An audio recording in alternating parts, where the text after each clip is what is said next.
welcome everybody to the Magic Beans podcast. We are back again for episode number 129. I'm your host tonight, and my name is Shorty, and I have a couple of beans on the line of me. So tonight we have Chewy. How's it going, mate? Oh, it's good to be back. Got over your COVID woes? Yeah, negative on the rats, feeling much better. Yeah. Bit of a lingering cough. I'll do my best to edit them out, but no promises. Well, if you edit them out as much as you edit out your ums, there'll be quite a few still left in there. I edit out a lot of my ums. Thank you. Yes. Yeah. All right. We also have Cracker. How's it going, Cracker? Good, thanks, mate. Well, you know, I've had better weeks, but we'll get into that. Feeling a little bit down after the surprise announcement that happened this week? I mean, there's a lot of mixed emotions. Yeah, there's a lot of emotion in your voice. You're sounding rather expressive, mate. Oh dear. It's going to be one of those podcasts. Oh, it sure is. Chewy's back. He's had a week off. He's been saving them up. I've had 2 weeks off, I think. Two weeks off? Yeah. Oh, I did see all the lettuce and whatever else the other puns that were going on in the Discord this week.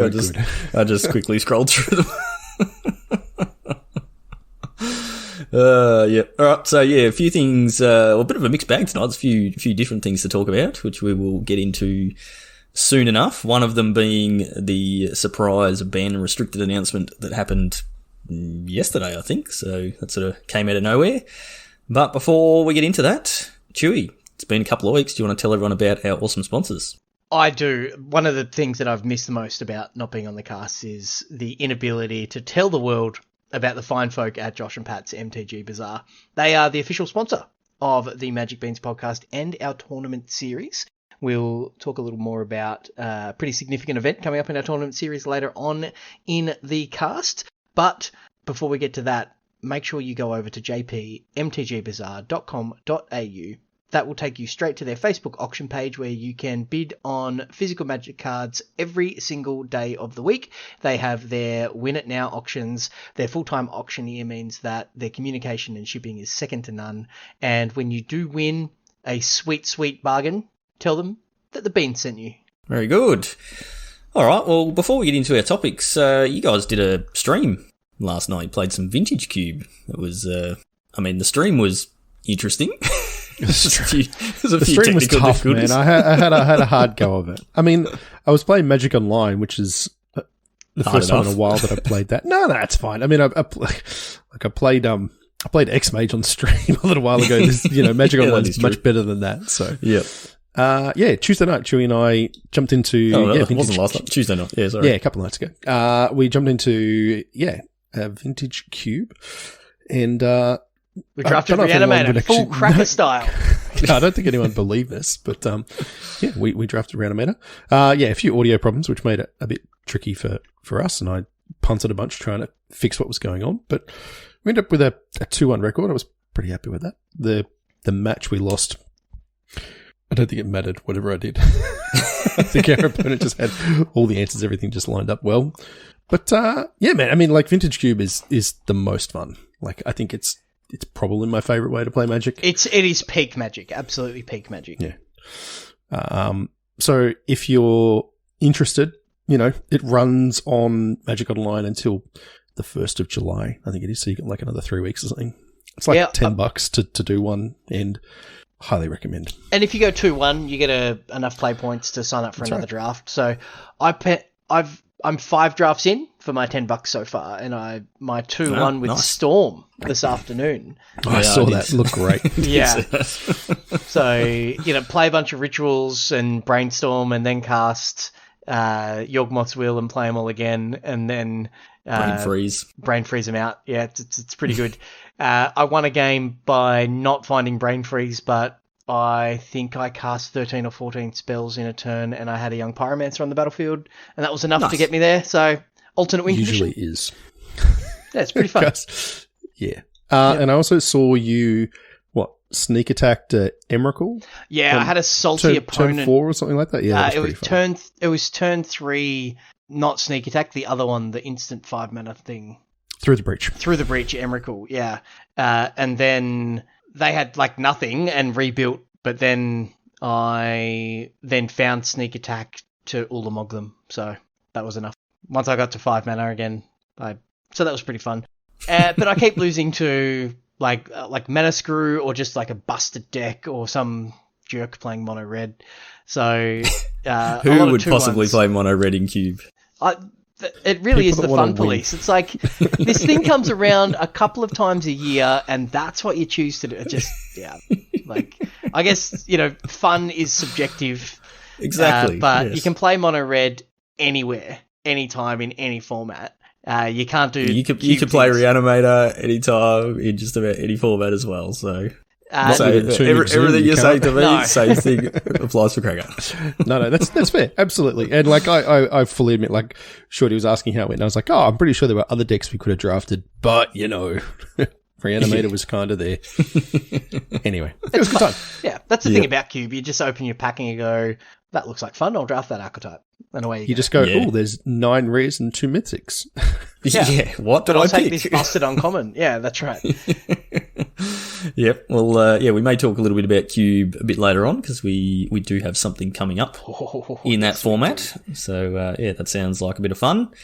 But, if you want to go back and watch that VOD, it will still be up on Twitch. And, you can go and check out the deck that the guys drafted. So, I think I saw yesterday that Magic Online has that, like, token thing you can buy at the moment where you get access to, like, all the cards, where it was like $40 or something, and for a month you get access to all the cards. So, really? I'm pretty sure that was correct. So, if you're a Magic Online player, go and check that out, and you can go and play some other formats.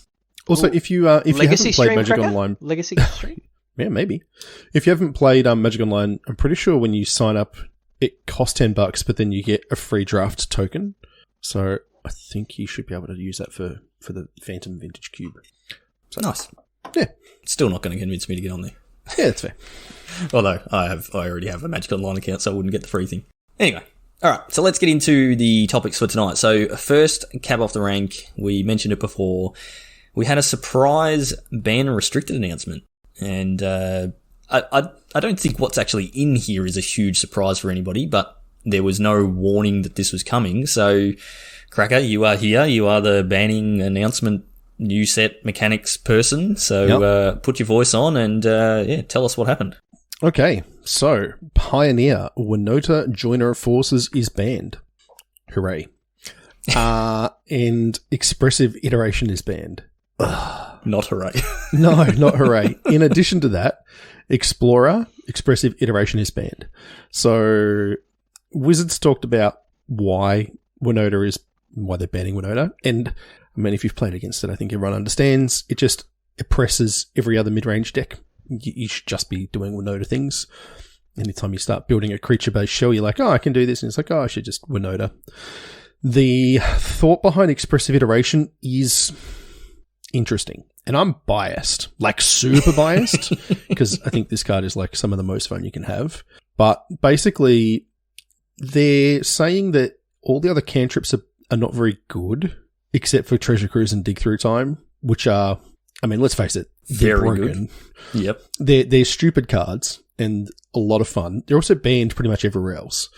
So they're like, we're just going to keep these 2 broken cards because it makes Pioneer different from all the other formats that you can play. And so we have to take Iteration away. All right. Biases aside. No, actually, before I finish biases aside, because I still have some more. I've got plenty of biases. I can see the logic behind Iteration in Pioneer. I struggle with it in Explorer because they have to ban it in Explorer because they've said that. Well, because they've said that they just did this. Yeah, so they said Explorer will mirror the Pioneer ban list. That was right off the bat. That's what the format is. So if something is banned in Pioneer, it has to be banned in Explorer. But they had Winota banned in Explorer and not in Pioneer. Yeah, so they said they would ban things only in Explorer just because it didn't have the full card pool of Pioneer, but not the other way around. They shouldn't ban it because it doesn't have the full card pool. Where are my cantrips, man? Like you got Opt, you got Consider. I do, and they're excellent cards, but I want Iteration. Yeah. Anyway, what do you guys think? I think it's a loss to the format because it's a skill-intensive card more than it appears on face value. It's extremely hard to click the right card to go into your hand. And mechanically, like anybody who's played because I've messed that up so many times. Yeah, we've all been there. Oh yeah. But it's also, you know, it's anything that gives you selection it takes skill to pick the right one. There's obvious things. It's like, I need that land, I'm going to take the land, right? But when you have situations that you're, you know, looking for specific cards, or you're just looking for an out, or you're looking to use it to pull ahead, you know, it takes skill to get that right. Anyone can play Iteration's a good card, but the difference between, you know, us playing Iteration and good players playing Iteration, you know, they would make different choices than we do in many cases and end up with a better record for it. Removing cards like this from the format, I'm not saying it's dumbing the format down, but it's a loss to the skill intensity of the format, unfortunately. And I think it's a net loss. That is my opinion of it. I don't know. I haven't heard an argument that convinces me otherwise. One of the things that I think is interesting as well is you have to be an Izzet. Like, it's not actually easy to cast. It's not like, I mean, admittedly, it's a 2-mana draw 2, which is way above rate. But it's also like, you never play it on turn 2. So it's a turn 3 or 4 play. It's also like the best top deck you can have later in a game. But yeah, I don't know. Like, I get it. It makes me sad because I just want to play it in Delver decks and, you know, dirtle and then lose eventually. But, you know, I will be sad when it rotates from standard because then I won't get to play it with Ledger Shredder anymore. Yeah. Yeah, certainly is a good card. I don't think anyone's shocked to see Winota go because, it was obviously nasty in Explorer, and there's been a lot of complaints about it in Pioneer anyway, so I think that's definitely a good ban, and that was expected to happen. Expressive Iteration, I do understand what they're saying, and I do like that they're saying they want to keep Pioneer unique by having Treasure Cruise and Dig Through Time being legal, because I would much rather play those cards than play Expressive Iteration, because they are very cool, and we don't get to play them hardly anywhere. So, being able to access them in Pioneer where they're not crazy overpowered because we don't have fetch lands and that sort of stuff is pretty cool. But the flow-on effect of having to ban it in Explorer is a little bit painful, just because, I mean, I've been playing a bunch of Expressive Iteration in Explorer myself. So, it's a bit of a shame to go. So, in the article, they mentioned a whole bunch of other formats. Is there anything you want to point out in there, Cracker? No, they're pretty happy with how standard and modern are going. They're saying that, you know, as we expect when we hit 8-set standard, it's kind of just converged to the middle. You just end up with super powerful mid-range decks. So obviously talking about Esper and Grixis being really good. And that, you know, Mono White and I guess Runes have dipped out. I played against Runes the other night though. That deck is still terrifying. Like it just has very explosive turns. But modern, they seemed happy with, and they're saying since they banned Ragavan in Legacy, then Izzet Delver has, you know, slowed down a little bit, and no one cares about Vintage. That's literally what they wrote in the article. Yeah. As always, data on Vintage tends to come in relatively small sample sizes. As always, we'll continue listening to community feedback. I mean, there are a couple of other sentences in there somewhere, but like no one cares. It's just like, yeah, whatever. They don't mention Commander where Sol Ring's legal, but Primetime's banned. No, okay, just checking, just waiting for that announcement. Things that will not happen. No. Yeah, there does just seem to be cards in all the like Eternal formats, particularly they're just like what defines that format. Like so, like Legacy, Brainstorm in Legacy, right? Brainstorm, Force of Will, that sort of thing. Like they're just never going to ban those cards because that's the identity of that format. And Sol Ring is Commander. Like any Commander deck you build starts with Sol Ring. Precon. Yeah. Since they've started doing Commander precons, everyone has had a Sol Ring in it. Yeah, and I like that they are trying to build that identity with Pioneer, with Dig Through Time and Treasure Cruise. Like that is, you know, what they've said in the article, exactly that. You know, the standard is defined by, you know, 5 mana powerful creatures and Modern is defined by, one mana spells and fetch lands. There are things that you instantly visualize, you instantly think of when you think of particular formats, and to try to give an identity to new formats and formats that are gaining popularity is a good thing. I think that's great. It's let's go and play Pioneer to go, oh, okay, I get to go Treasure Cruiser bunch. Like, I hadn't thought of that until this discussion. I'm way more excited about Pioneer in the context of being able to dig through time than just playing bad Modern decks, which is how I looked at it previously. So it's a good marketing thing to give that format an identity. I think it's a good thing. Yep. Cool. All right, so we'll see how that shakes out in Pioneer and Explorer. There's going to be a bunch of Pioneer and Explorer events coming up over the next couple of months. The qualifier season that kicks off early July, that's qualifying for the first Pro Tour that's coming back, is likely going to be a lot of Pioneer events. So we'll definitely be talking about that as we get close to that. And we'll probably touch a bit on Explorer a little bit later on in this episode. So we'll come back to that. Something else that happened recently on the weekend, Chewy, you were, as we mentioned before, and as we mentioned last week on the podcast, you were stuck at home in COVID lockdown, enjoying all the thrills of that, and you decided to just play a random Magic tournament, and turns out you still know how to top 8 things. So you want to give us a rundown on that? So the ESL ANZ Champs qualifier number 3, which is a bit of a mouthful, but our friends over at ESL been running these events. This is their second season, and there were 34 players signed up for this one.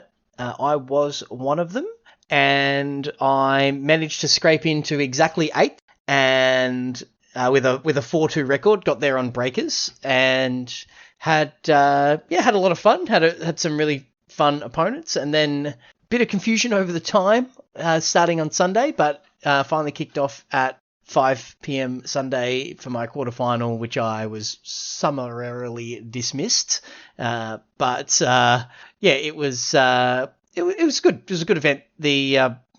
Interesting to see other tournament organisers and how they run things. But all of the mods over on their Discord were working really hard to keep things running smoothly. All of my opponents were super chill and really friendly.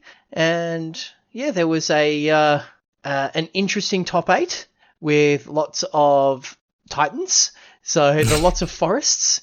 So there was 2 copies of Team of Titan, which is an Izzet deck with 4 copies of Titan of Industry. I was one of them.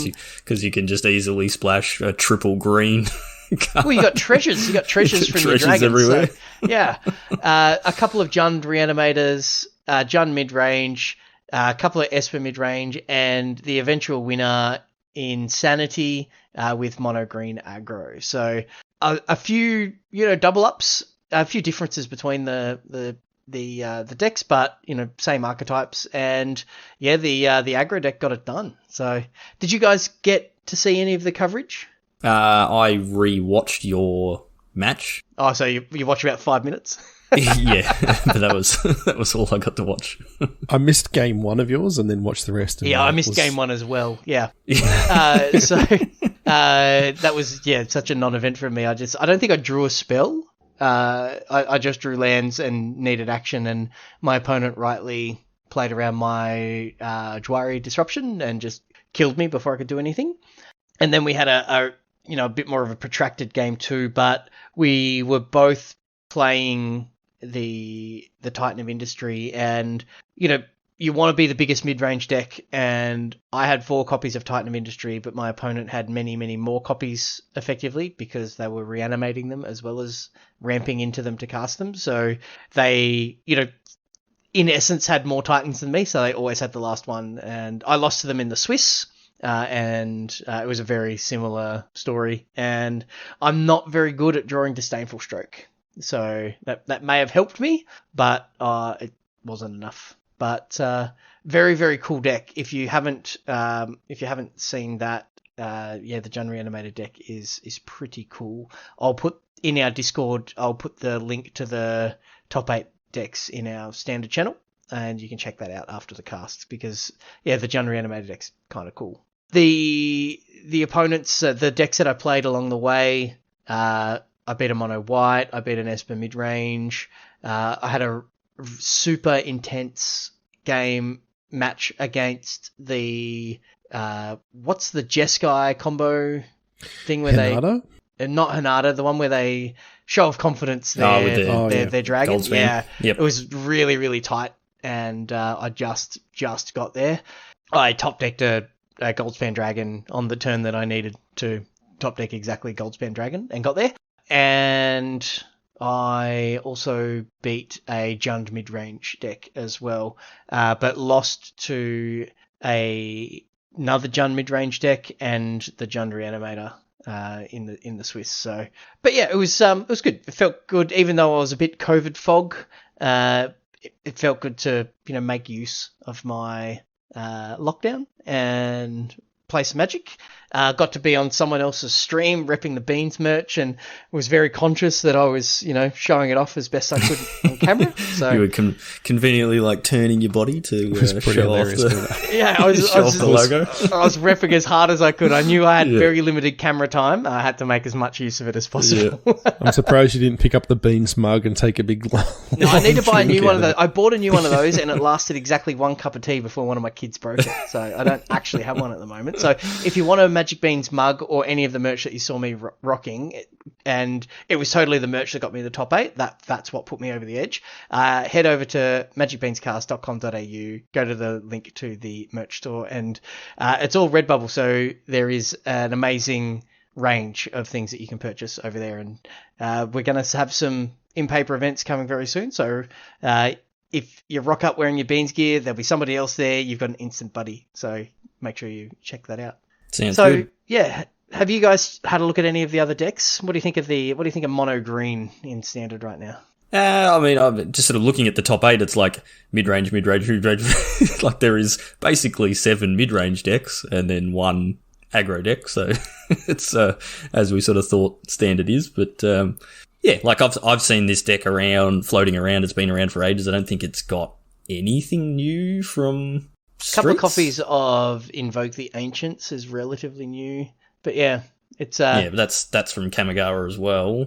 I'm just looking through the list now. I don't think there is any Streets cards in here, so this is just the mono green beatdown deck that we've seen for a while, and I guess you just pick the right weekend and you get the right matchups and you just bash people's faces in. We've seen Rolling Royce do it in our leagues and finals and things like that for the last 2 years.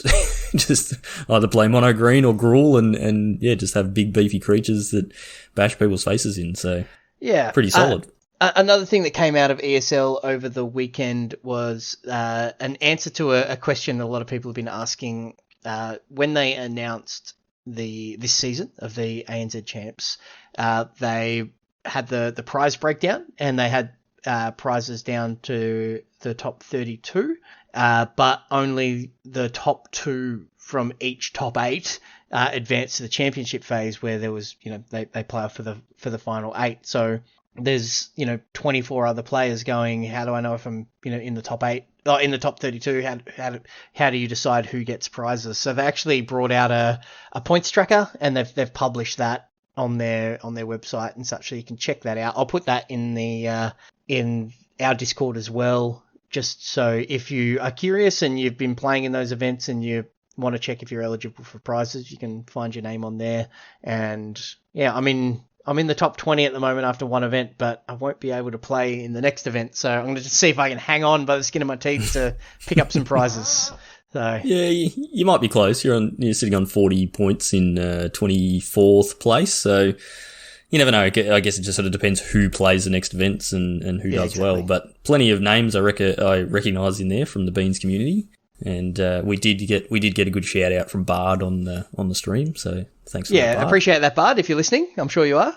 Yep. So, the next event is on Saturday, June the 18th, which Chewy will not be playing in because we will be doing commentary on our finals for the new Capenna League. So, I mean, they do start. Actually, no, they start at 12:30 now. They were starting at 3, I think. So potentially you could have still played in it. But 12:30, I think that's going to be. I can commentate and play games on my phone at the same time, right? Just commentate between rounds. You'll be fine. Yeah, that's right. But hopefully a few of the people from the Beans community are playing in that next one, and you can have our stream on while you're playing your matches and let us know how you're going throughout the day. So, but we've got. I mean, even looking at the currently qualified people that have come first or second in the qualifiers so far, we've got El Wall or Lyndon and Penchair or Calvin L, who from our Discord. So yeah, hopefully get a few more beans up in there and get them qualified. All right, so we'll jump back into Explorer. I don't think you guys are even aware that this thing was coming up, but there's another one of the play-in qualifiers coming up this weekend. Do you guys remember what they are? They're like the precursor to the PPQ, right?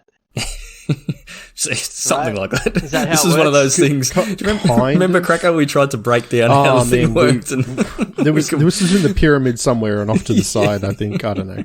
I think this is more like the Opens, right? Yeah, sort of. So you've got the qualifier weekends, which is what doing well at qualifies you for the Arena Championship things. So the Arena Pro Tour level events, which we had one of, a couple of weeks ago. We had the Streets one or whatever it was.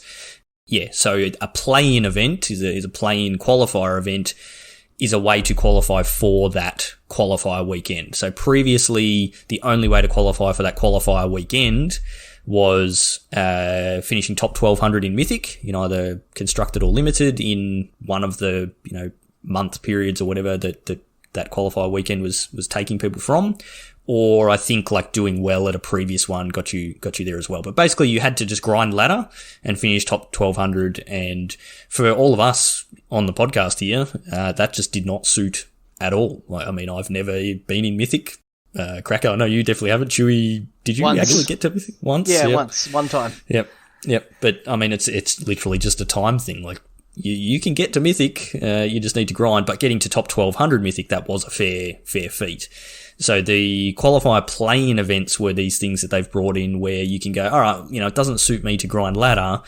A few weeks before the qualifier weekends, they run these qualifier events. So they do a best of 1 weekend, and then a couple of weeks later, or potentially the next weekend, they do a best of 3 event. And it's those events where you can pay 20,000 gold or 4,000 gems to enter, and you can enter as many times as you like. And if you get the required amount of wins before you get X amount of losses, you get an entry into the qualifier weekend. So it's a way to just jump in and play, I've got this Saturday free, all right, sweet, I can do that, rather than grinding ladder for an entire month. The other way you can enter is with 20 play-in points, which you earn through playing the constructed events and limited events and things like that on Arena. So there's actually one of these coming up this weekend, so this Saturday and Sunday, and it is Explorer. So this is sort of the first real time we're seeing people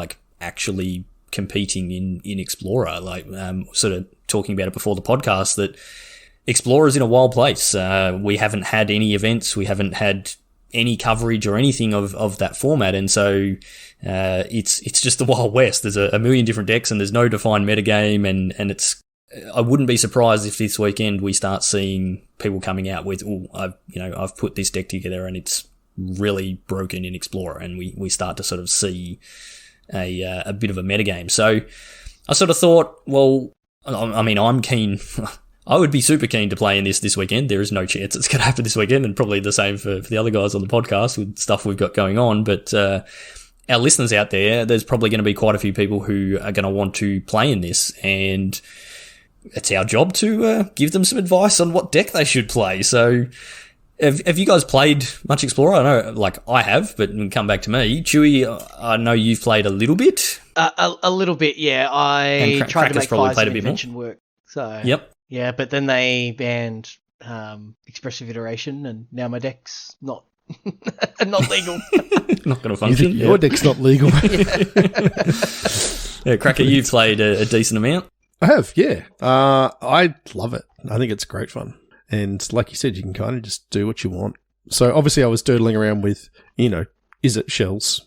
I tried to make, is it wizards work? Didn't really work.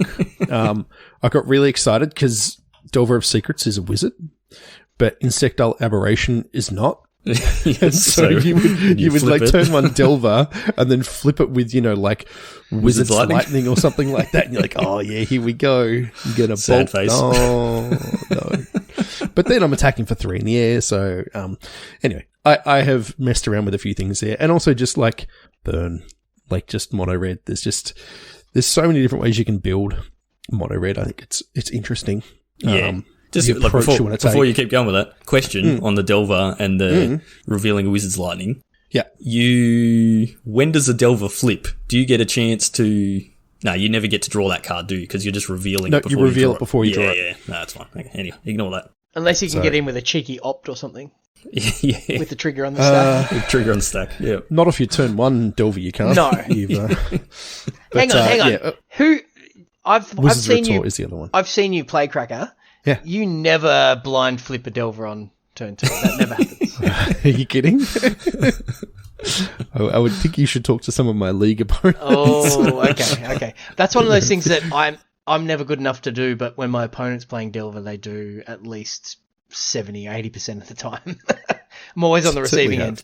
Yeah, I feel like I've been unusually lucky recently with my Delver flips. Even if it's not turn 2, it usually is the next turn. Early enough to be relevant. Yeah, exactly. Yeah, nice. So have you been doing anything that's not mono red, Shorty? Yeah.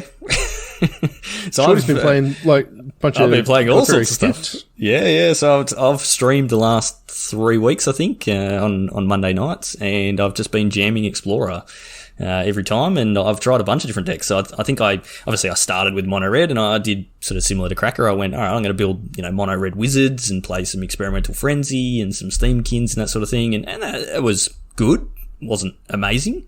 And then I went, all right, where do I go from here? Well, how about we just start with some decks that I've enjoyed playing in past standards that were powerful. So played 4-color Omnath.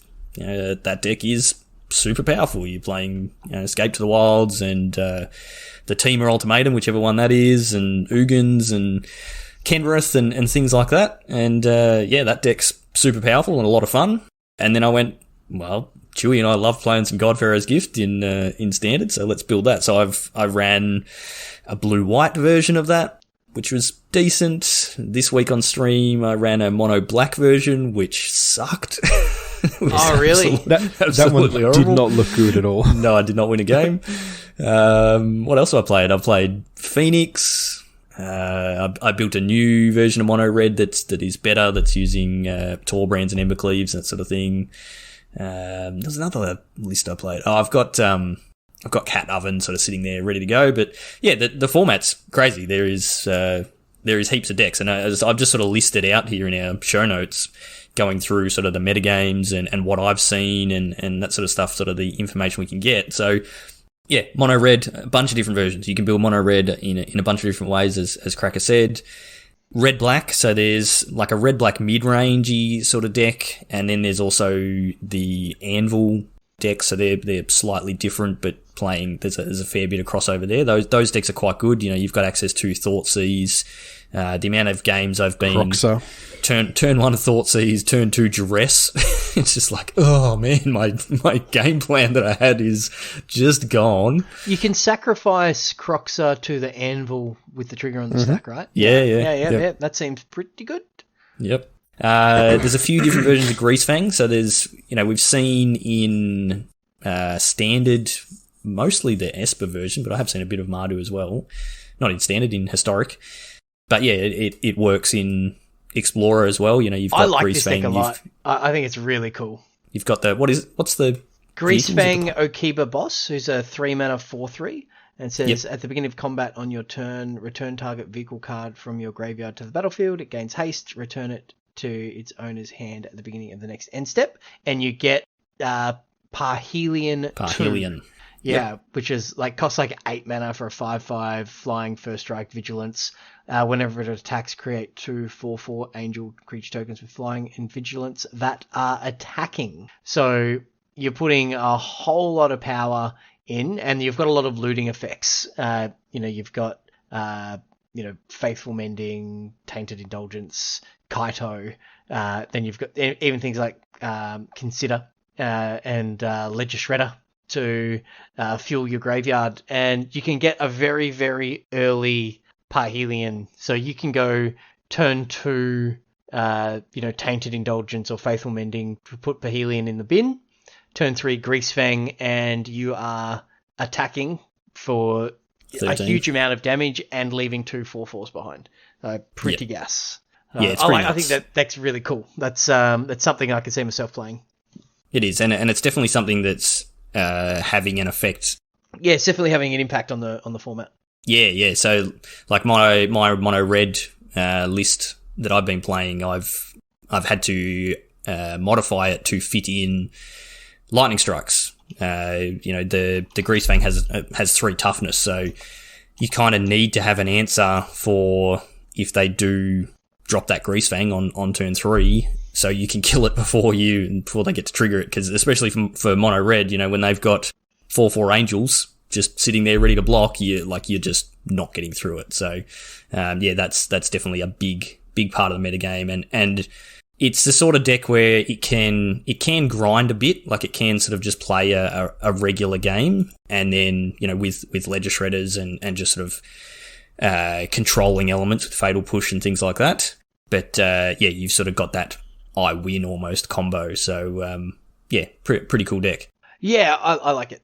Yeah, the next deck on the list is Heroic. So Cracker, did you play the Boros Heroic decks when they were in Standard? No, I didn't. No, but I certainly played against them a lot. Yeah, okay. And those decks just kind of pop off out of nowhere, particularly with Feather. Just bringing back everything is kind of gross, and you're just kind of chaining off with the 10th District Legionnaire. It pumps itself, and then you get scry value. And then also, Clever Illuminancer and the Virtuoso. They will just get kind of huge and out of control. Yeah, the Virtuoso is a good pickup out of a recent set. So that's just lots of protection. They've just got God's Willings and shelters and stuff like that. Just make it really hard to block effectively or remove it, and they just scales really quickly outside of damage based removal. So those decks can kind of just pop off out of nowhere. Pretty cool. Yeah, and there's also an Azorius version of that's running the is it Staggering Insight? Is that the enchantment? The white-blue? Yeah, that's the one. Enchantment? Yep. So that and draws cards. The Curious Obsession, those sorts of enchantment-based stuff. So, yes, slightly different version, but similar game plan, I guess. It's a little bit more like the Azorius Auras deck. Yeah. More elements of that. Yep. Yeah, they've cut Feather, but they're playing more interaction. Yeah. They're less linear. So they'll play, Fading Hopes and some counter spells and stuff like that, so they can kind of come at it from a little different angle and just try and get a bit more value, drawing more cards rather than just trying to dead you as fast as possible. So maybe a turn or half a turn slower, but they can survive for longer. Yeah. I like it. Yep. I like it. A deck that I've been playing a lot against a lot is various control decks. So mostly Esper, a little bit of Azorius, but I've seen a lot of Esper, and they're they've got a lot of cards to access in those colours, and they can just control the board, and they've got 5 mana Teferi and all that sort of stuff to keep control of the board and just sort of have that long game where if you can't kill them quickly, they're just going to take over and you're, sort of never going to get a chance to enact your game plan. You've got access to Shark Typhoon and all those sorts of things as well. So they're a pain in the backside to play against. They're not too bad when you are playing mono red lists where you really can get under them quickly. But if you're trying to do, if you're playing Omnath where you're trying to cast 4 and 5 mana spells and just sort of do things the fair way, that's not the sort of lists that you want to go up against. So does not really entice me to play those sorts of lists. I don't know about you guys, if you're keen to play some control. I mean, it's got so many tools now. Like you said, Shark Typhoon is awesome, and Wandering Emperor as well. I think it's kind of got the tools to turn really quickly. So, you just sit there holding up counter spells or removal spells as long as you need to, and then you just go, never mind. I've got a Planeswalker that's spitting out 2/2s or exiling things. Like, it hits from a lot of angles and can be, a little frustrating to play against. Plus, it has Teferi, so it sucks. Yeah. For me, because, as we said right at the top of the Explorer topic, it's a little bit the Wild West.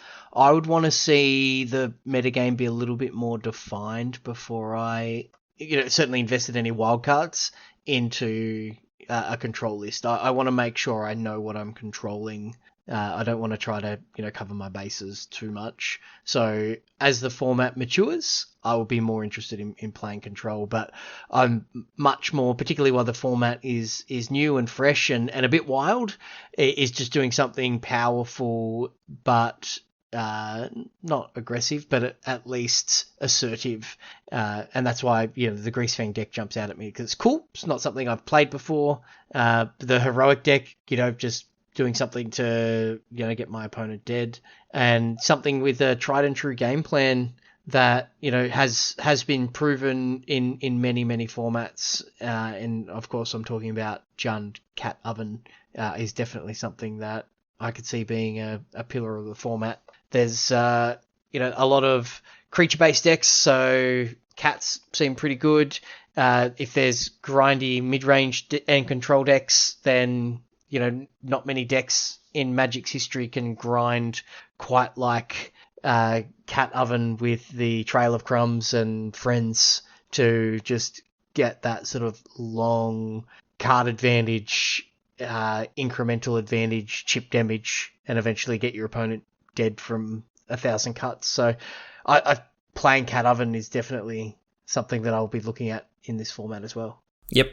The deck, every format that Cats and Ovens are legal in, it's just always a good option. I haven't actually seen much of it. I think I've only played against it like once, I think, in the 3 streams that I did.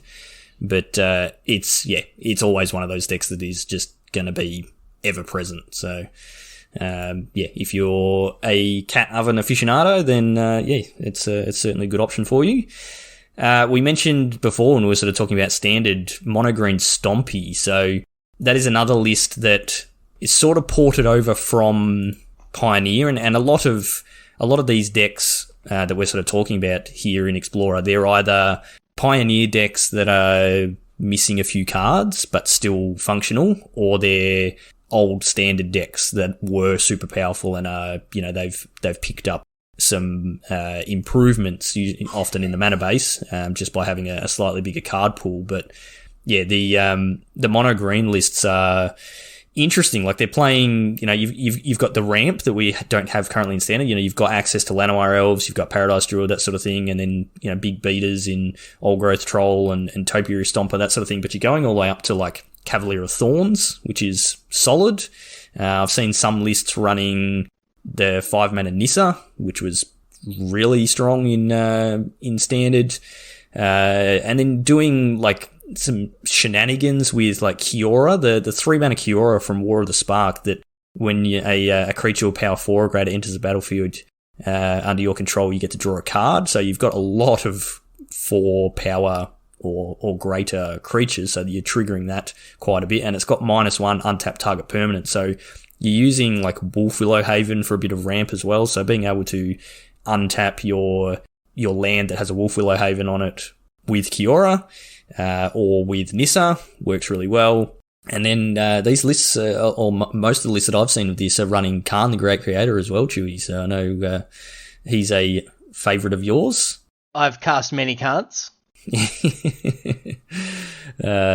So playing a bit of a wish sideboard as well, although not too much to go and pick up in the sideboard, but you don't need heaps. And then because like you're just playing so many permanents that are mana value 5 or less, why not be running Storm the Festival? Because if you can pay 6 mana and get 10 mana worth of permanents on the field, why not? I've been doing quite a bit of it in Standard, and that's quite good. So yeah, good, solid, can be quite aggressive if you get a good ramp start and you're not disrupted, and has a pretty solid top end, and tacking Khan in there gives you those sort of sideboard options as well. I know the Pioneer version of this list plays Nykthos, which we don't have currently in Pioneer, so that's something that's missing, but it's still a pretty solid deck. Okay, so someone explain to me how you can be playing mono green and not questing beast. Yeah, that seems a bit odd to me. And also, if you want to just like beat down, what about what's the other one called? Uvenwald Oddity. Like that's also just another 4/4 trample haste for 4 on turn 3. Like I get you get value from Workshop Chief, but I would much rather have a questing beast than that thing. Yeah, I think so too. I'd need to play it a bit. Like they're obviously playing it for a reason. They don't have the questing beast wildcards. Yeah. No, it's a mythic. It's a mythic. Everyone's got heaps of those. Yeah. It's true. That's true. I don't know. Yeah. Yeah. Like 4 mana 4/4 haste with a 1,000 ability seems better than a particularly 5 with mana, the amount of 5/3. planeswalkers that decks have nowadays. Yeah. And just there's a lot of small creatures running around as well. I mean, we've just rattled off a bunch of things that have got cats and all sorts of even other mono red just can't beat a questing beast for its life. Well, one of the things I wanted to look at was what value are you getting out of Khan? It stops Perhelion being crude with its Stone of Silence effect. Can't sack treasure tokens. Yeah, and you can't use the Witch's Oven. Yep. Yeah. Can't use the anvils. Yeah. Yep. So it's actually probably shutting off quite a lot, and then just having giving you access to stuff in your sideboard is probably pretty decent.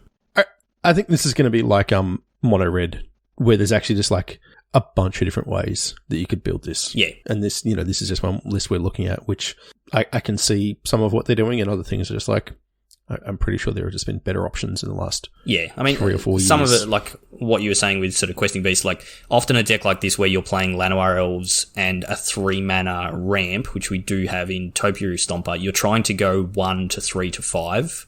So you're playing Llanowar Elves, and then you want to be hitting your 3 mana creature on turn 2, and if that's Topiary Stomper, that gets you a land, which means the next turn you're hitting 5. So then you're hitting Cavalier of Thorns or Workshop War Chief. So that's kind of your A plan, and so sometimes when you're playing 4 mana stuff, is that just wasting. better than like the what's he called, the 5/5 for 3 that you adventure makes it 1/1? Yep, the Beanstalk Giant.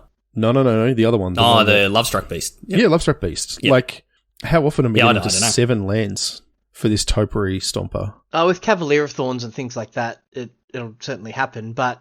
yeah, but then it's a 4/4. Like, aren't you better off just with a 3, like Llanowar Elves into Lovestruck Beast on 3? Yeah, potentially. I don't know. I would like to see Questing Beast in the sideboard at the very least of these decks, because there's so many matchups where it's going to be an absolute house. So it should be in the 75 somewhere. Yep. All right, we spent like 15 minutes talking about mono green. Why? What about mono blue spirits? This is more in your wheelhouse. Yeah, I think Cracker, give us a bit of a rundown on if this deck's any good. I don't know. Like, I'm not convinced it is. Like, I just seriously, like, you're missing some of the key pieces, I think, in spirits.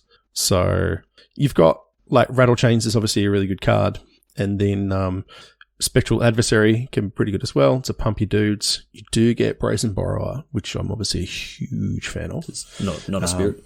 It's not a spirit, but who cares? It is a rogue, and we should talk about rogues. Ascendant Spirit, I don't know. It's doing a thing, right? Ascendant Spirit is powerful, right? If I'm playing a tempo deck, I would rather have Delver.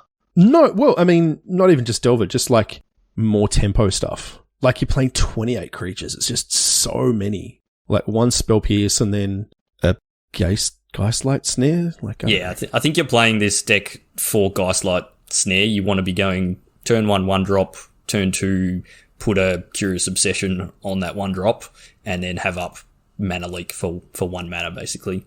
Yeah, but I can just play the... Just control the board for a couple of turns and draw a ton of cards and, win the game that way. I don't know if that's good enough, but I think that's the plan that you're going for. No, that's fair. I just don't know how the sizing works. That's always a tricky thing.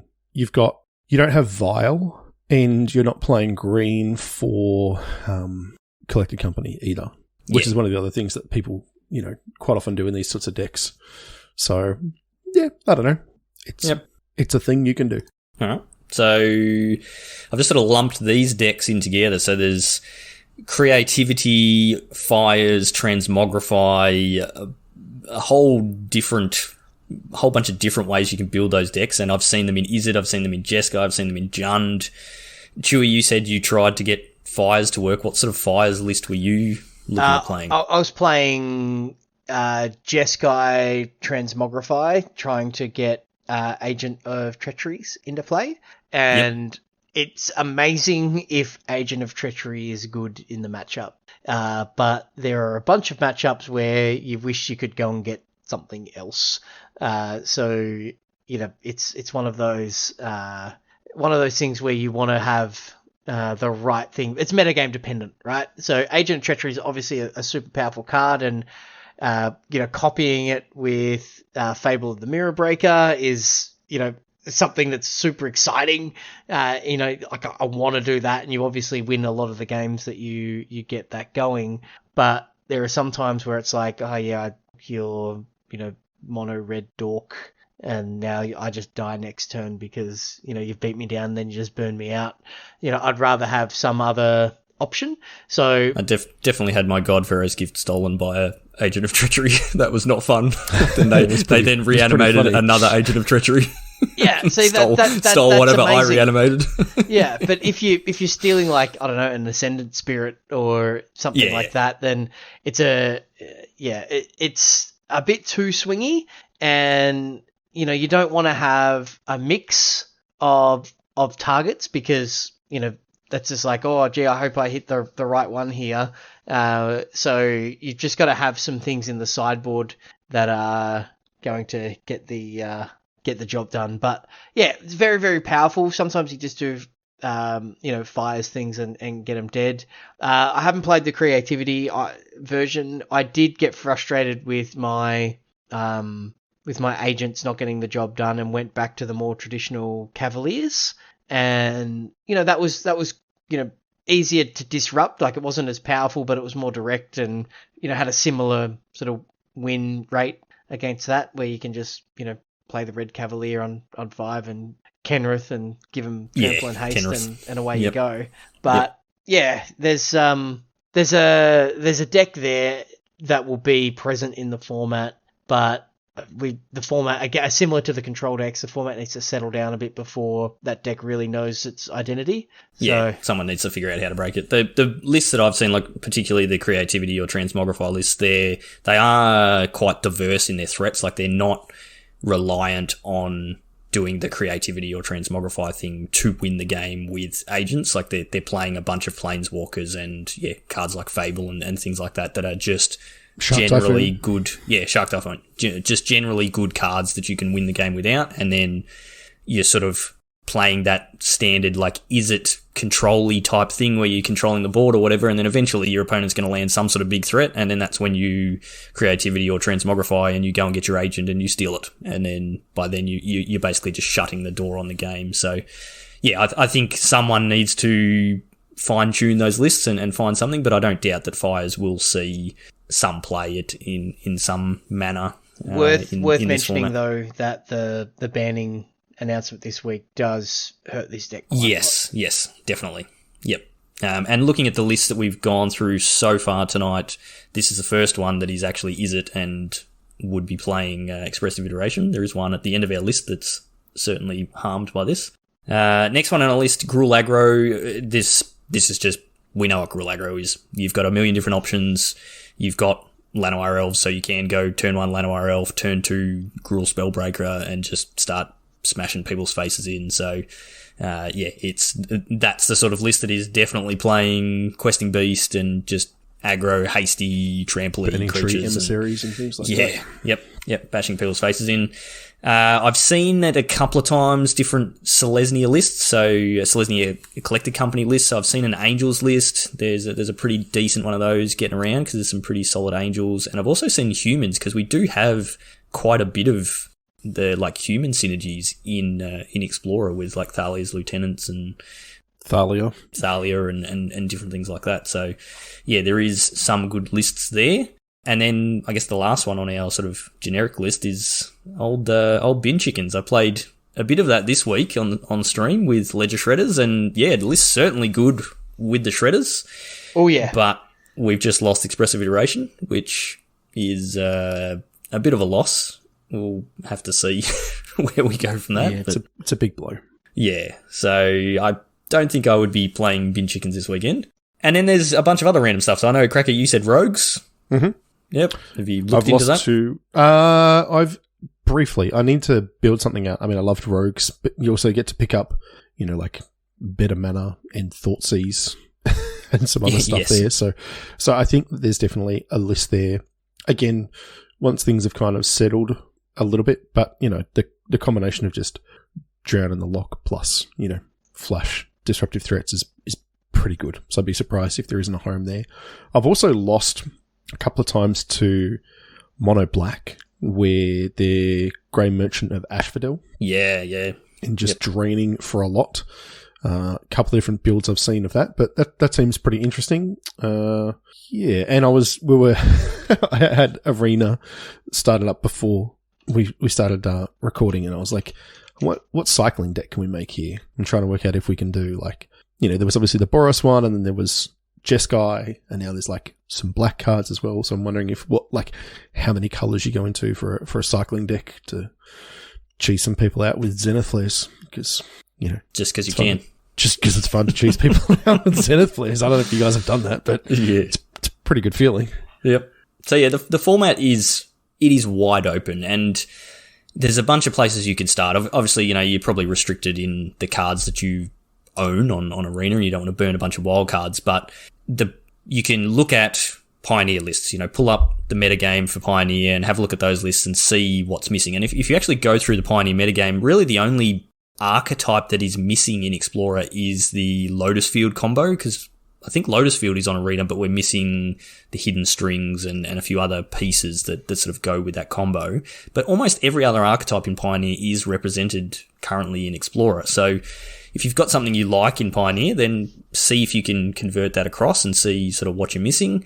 The other place to start is, okay, what decks have I played in Standard over the last 3-4 years or whatever that I've already got a bunch of the cards for? If you've played Jund Sacrifice in Standard, you've got basically all the cards for that. You probably have a better mana base that you can play as well for that deck.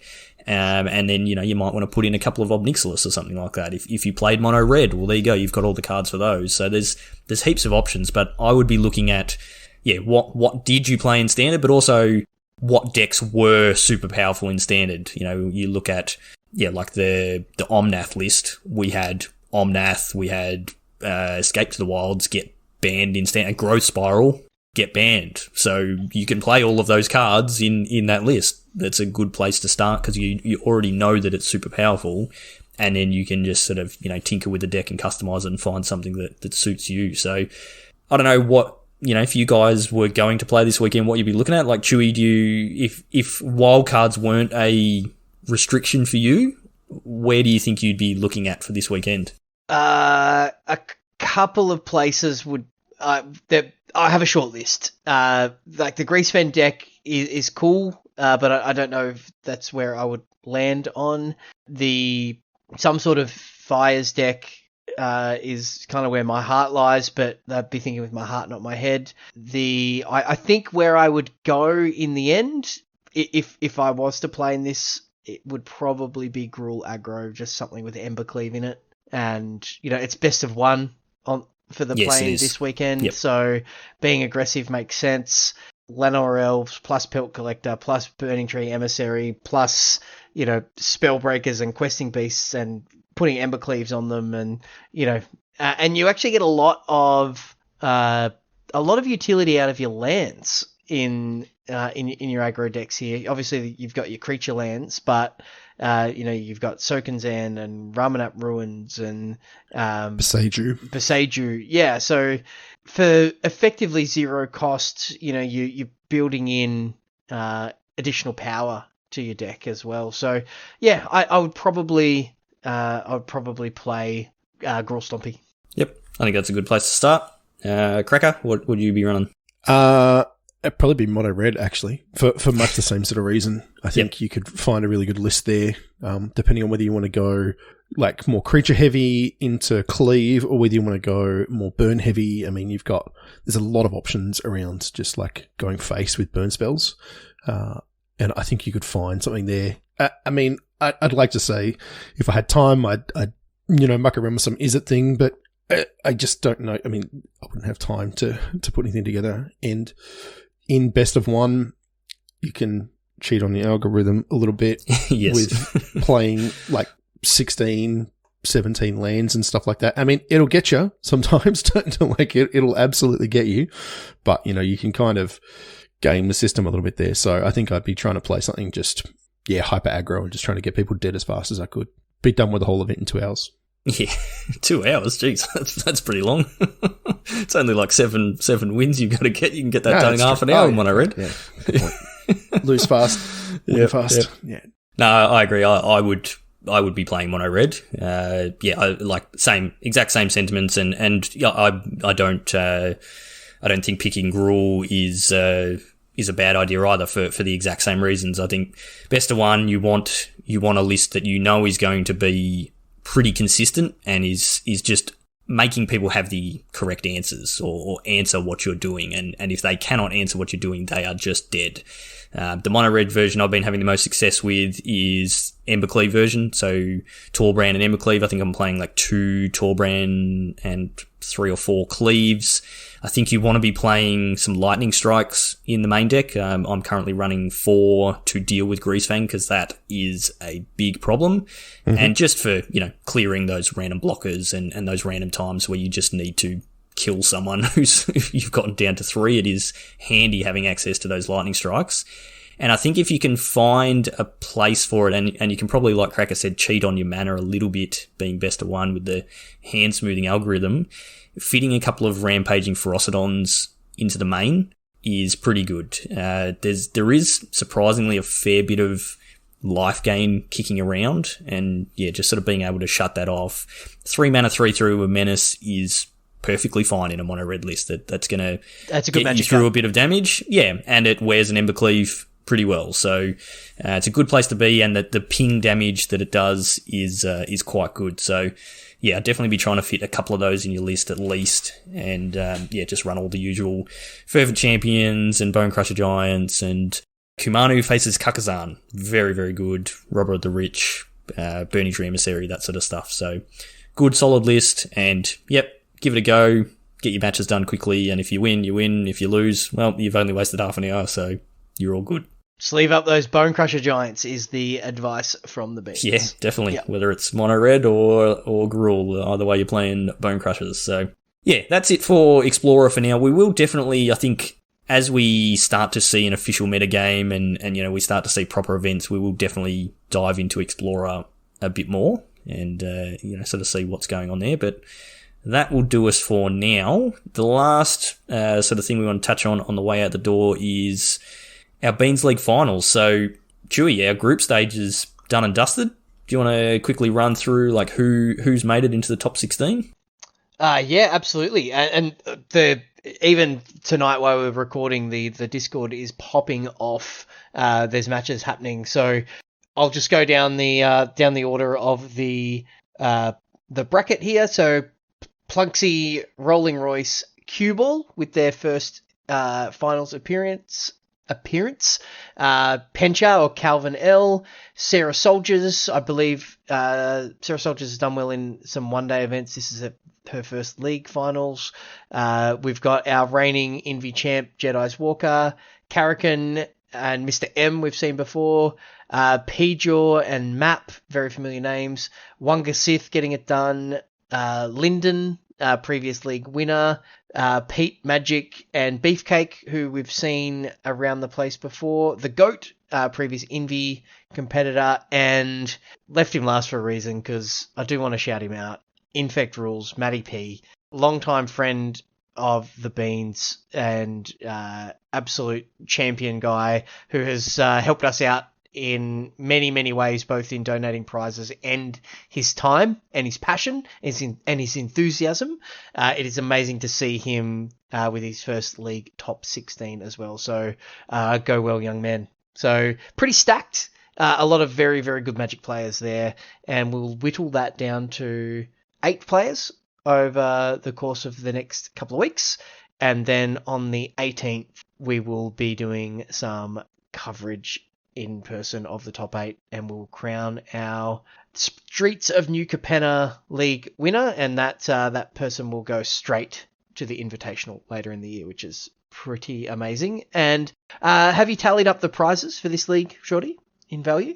Yeah, the leagues are around, they're a bit over $500 for each of the league, which is pretty good, but we always do a bunch of giveaways on stream. So we've got some collector's boosters left. I've got a Streets New Capenna Commander deck. We've got a pre-release kit. There'll be other stuff that we'll be giving away on stream. So when you add it up, there's a lot of value in coming and watching the finals live stream. So make sure you've got that in your diary. So that's Saturday, June the 18th. We should be kicking off, I think we normally start about 11 a.m. Melbourne time. So keep an eye out for that. Quick, who's your prediction? It's very early days, but Cracker, who are you predicting? Or who you rooting for?